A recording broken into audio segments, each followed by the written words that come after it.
ભાજપના દીકરાની ખુલ્લી આમ આજે હત્યા કરી નાખવામાં આવી। ધોળા દિવસે મિત્રો વાત કીધો હથિયારોના ઘા વડે હુમલો કરીને ભાઈ હત્યા કરી નાખવામાં આવી છે।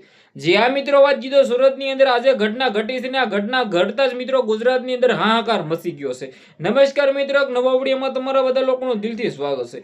સૌપ્રથમ ચેનલમાં પહેલી વાર આવ્યા હોય તો વિડીયો શેર કરી, ફોલો કરી, સબસ્ક્રાઇબ અવશ્ય કરી દેજો, જેથી હું તમારા સમક્ષ આવીને પલે પલની જાણકારી લાવતો રહું। હાલ મિત્રો વાત કીધો આજે ભાજપના સાથે મિત્રો વાત કીધો સંકળાયેલ યુવક ઘણા ટાઈમથી મિત્રો ભાજપની સાથે જોડાયેલા હતા, હવે તેમની આજે ખુલ્લેઆમ હત્યા કરી નાખવામાં આવી છે।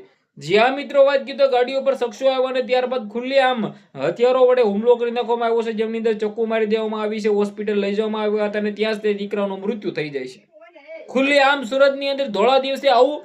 જે આ મિત્રો વાત કીધો હાલ તમે બધા લોકો જાણતા હશો કે ભાઈ ઘણી બધી એવી મર્ડરની ઘટનાઓ આવતી હોય છે જેનું મિત્રો વાત કીધો ક્યાંક ને ક્યાંક ભાજપની સાથે કંઈ પણ લેવા દેવા નહીં, પરંતુ હવે તો ભાજપની અંદર જ મિત્રો વાત કીધો હત્યાઓ થવા મળી છે।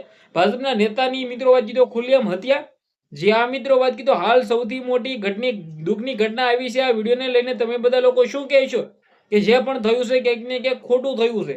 કારણ કે તમે વિચાર કરો કે ગુજરાતનું ભાજપ દેશ છે, ભાજપની સરકાર ગુજરાતની અંદર ભાજપનું રાજ ચાલે છે અને ભાજપના નેતાની અથવા ભાજપના નેતાની દીકરાની જ ખુલ્લેઆમ હવી હત્યા કરી નાખવામાં આવે એટલે ભાઈ શું ગણવું?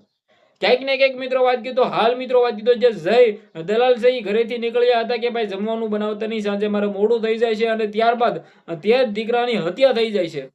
જ્યાં મિત્રો વાત કીધો સુરતના ઊંધ રોડ વોર્ડ નંબર ઉપર 6 ઉપર ક્યાંક ને ક્યાંક મિત્રો ઘટના ઘટી છે। આ ઘટનાને લઈને હાલ ગુજરાતની અંદર હાહાકાર મચી ગયો છે, પરંતુ મેન મુદ્દાની વાત એ છે કે તમારે શું કેવું છે આ ઘટના વિશે, તમારી શું રાય છે? જે પણ હોય કમેન્ટ કરી, વિડીયો શેર કરી, ફોલો અવશ્ય કરી દેજો, જેથી હું તમારા સમક્ષ આવીને એવી જાણકારી લાવતો રહું। આજના વિડીયોમાં આટલી જ માહિતી, આપણે એક નવો વિડીયો મળી ત્યાં બધા લોકોને દિલથી ધન્યવાદ। જય હિન્દ, જય ભારત।